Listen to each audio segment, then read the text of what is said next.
So I'm talking to Peter McAllister, who's Director of the Ethical Trading Initiative, about what progress has been made in ethical trade over the years and our new approach. So Peter, what has ETI achieved since its inception?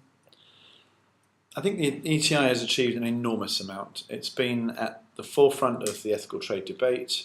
It has gathered around it a series of extremely high-profile companies, in partnership then with trade unions and NGOs, that have really defined the ethical trade space. Collectively, our members reach some 10 million workers every day. Now, we know we're not complacent, we're not saying everything's been fixed, but ETI has been at the forefront of creating that agenda and making sure that there is an enormous amount of effort, day by day, to tackle ethical trade problems. And can you tell me why you've instigated this new approach at ETI? During the last year, we've had a chance to reflect, talking to our membership, looking at evaluations that we've had done, and realised that while we've made a lot of progress, there still is a sizable challenge to make sure that we're able to drive sustainable impact for workers in global supply chains. And that's led us to think of how do we build on what we've done in the past, and how do we engage in a way that drives really practical, concrete programs that people can learn from. And so that's been at the heart of our approach, making sure the work we're doing is practical and is usable more strategically and more widely, and at the same time that we really focus our efforts and those of our members on impact for workers. Can you describe what that might look like in a given supply chain, for example? Well, as you know, the ETI base code is drawn from the ILO Convention, so that gives a clear statement of what we're aspiring to see. And then our work within a given supply chain would be to work with our corporate members, our NGOs, trade unions, firstly to understand what's happening, where are workers either struggling with conditions or in worst case scenario being exploited and abused, but then to dig deeper and find out why that's happening. What are the barriers to change and what are the leverage points to make sure those workers can really enjoy their work and enjoy their rights? And it's by building that picture together and then getting commitment from all our tripartite parties to tackle those issues together that will be the new approach. So can you give me an example of for a garment worker in India, what will that mean to her? It's a good example because we're working along this line in southern India with garment workers, whereas in the past we might have tackled a particular issue in isolation, for example child labour.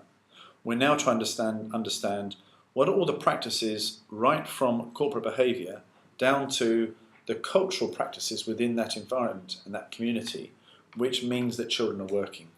And looking at these as a set of things that are connected, and therefore that we need to impact on in various ways if we're going to really drive child labour out of that supply chain.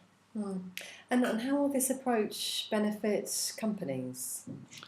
I think that the challenge for companies is firstly that they are often held accountable rightly for things that happen that are often beyond their control.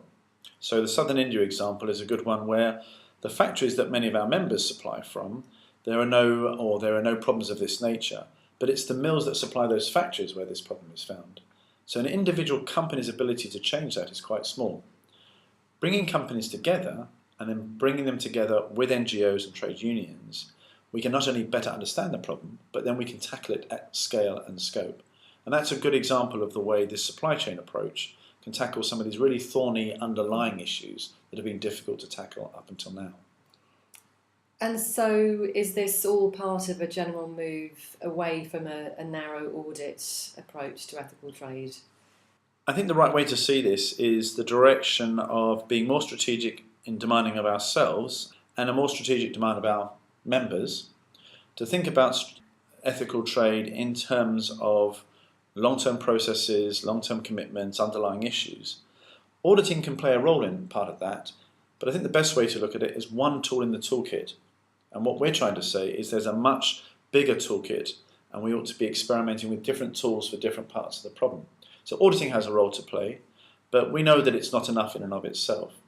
We're trying to encourage our members to look at other methods and other factors that can drive sustainable change for workers. What progress have you made this year?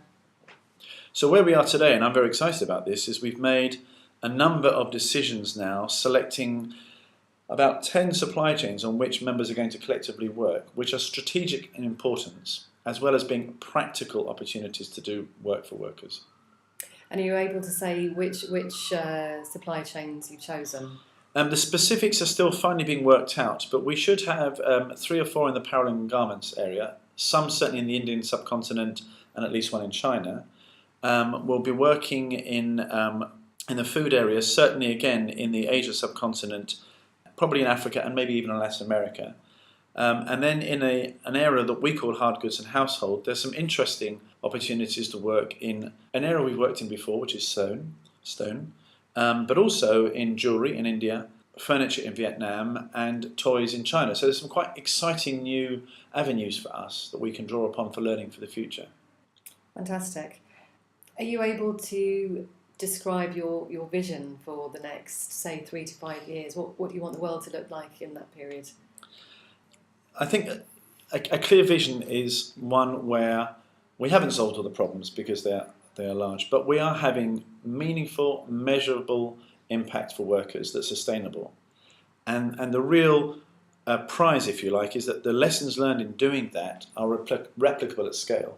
So in the narrow area where Eti and its members work, we can have measurable impact, but the tools, the processes, the lessons that come out of that enable our members and beyond to really change the way ethical trade is being done and start to drive real change at scale. So that's our demanding vision as we go forward. And one last question. If you had one thing to say to a company that's starting out in ethical trade, wants to know where to start, what would you say to them? Come and talk to ETI.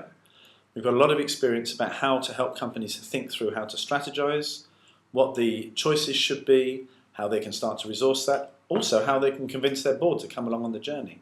There's an enormous wealth of learning within ETI that can help companies wherever they are on the journey. But for those that are starting, ethical trade can be quite daunting. And I think having a friend that can work with them is a good way to start. So we'd welcome any new company to come and talk to us. Thank you very much. You're welcome.